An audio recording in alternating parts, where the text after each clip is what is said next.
Hey everyone, welcome to The Explainer. Today we're going to dive into something pretty wild. If you look past the noise of the daily news cycle, we are actually witnessing a massive global stress test. Across the board, everything is being pushed to the absolute edge. Think about this for a second. What on earth connects an AI chatbot over in Asia, a struggling power grid right here in the US, and a commercial tanker sitting in a Middle Eastern strait? Well, that's exactly the core mystery we're unpacking today. The short answer? We are hitting our absolute infrastructural and operational limits literally all at once. Data analysts actually have a name for this microtrend. They call it capacity pressure. Basically, whether you're talking about our digital networks or physical, real-world supply chains, our systems are just running out of room. We're asking them to carry maximum strain, but giving them absolutely zero margin for error. Let's jump into part one, when AI hits the wall, and the limits of compute. Take Moonshot AI, for example. They just put out this highly anticipated coding model called Kimi K3.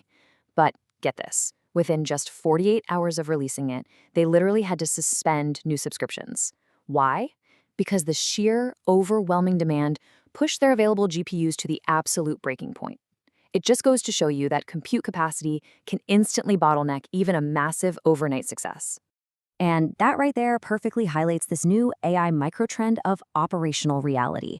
You see, the race isn't just about who can announce the biggest, flashiest artificial brain anymore. No, it's shifting to who actually has the infrastructure, the data centers, and the raw power to serve that model reliably.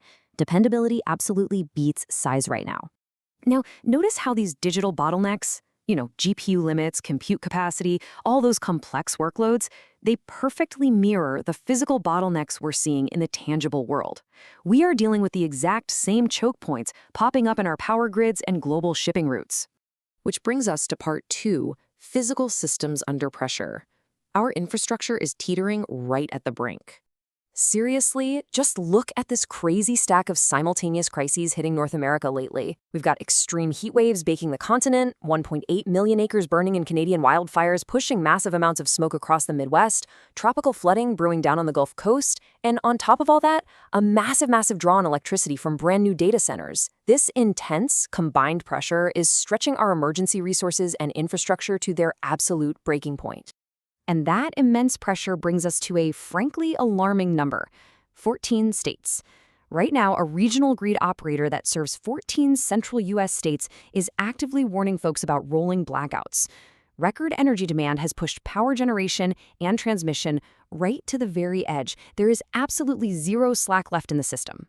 And this is a perfect illustration of what we call the delivery problem. So China is currently building more wind and solar capacity than the rest of the world combined. Sounds great, right?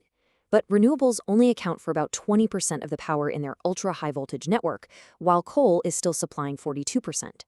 It turns out, producing all that clean energy is pretty much useless if the physical transmission lines just can't deliver it to the demand centers where people actually need it. Now, this physical strain also extends to global logistics, thanks to a microtrend known as shrinking distance. This is where regional conflicts instantly hit global networks. For instance, while mediators are busy trying to pursue a ceasefire in the Middle East, a commercial tanker in the Strait of Hormuz was struck by a projectile, forcing the crew to completely abandon the vessel. A localized disruption like that instantly stalls global supply chains, and, you guessed it, that's exactly why U.S. gas prices are remaining stubbornly above $4 a gallon. So how do we handle all this? Part 3, navigating the new reality where markets demand proof. The new mantra in the market right now is definitely proof over promise. Investors are adopting this stance of conditional relief. Basically, they might cautiously buy into the hope of a ceasefire or some shiny new tech, but they are demanding actual working infrastructure. They want paying users, measurable revenue, and reliable delivery today, not some distant promises for tomorrow. Which really leaves us with this final burning question. If our digital and physical systems, our power grids, our supply chains, our AI servers, if they're all already sitting at maximum capacity today, what exactly breaks when tomorrow demands even more? It's definitely something to think about. Thanks for joining this explainer, and remember to keep questioning the systems around you.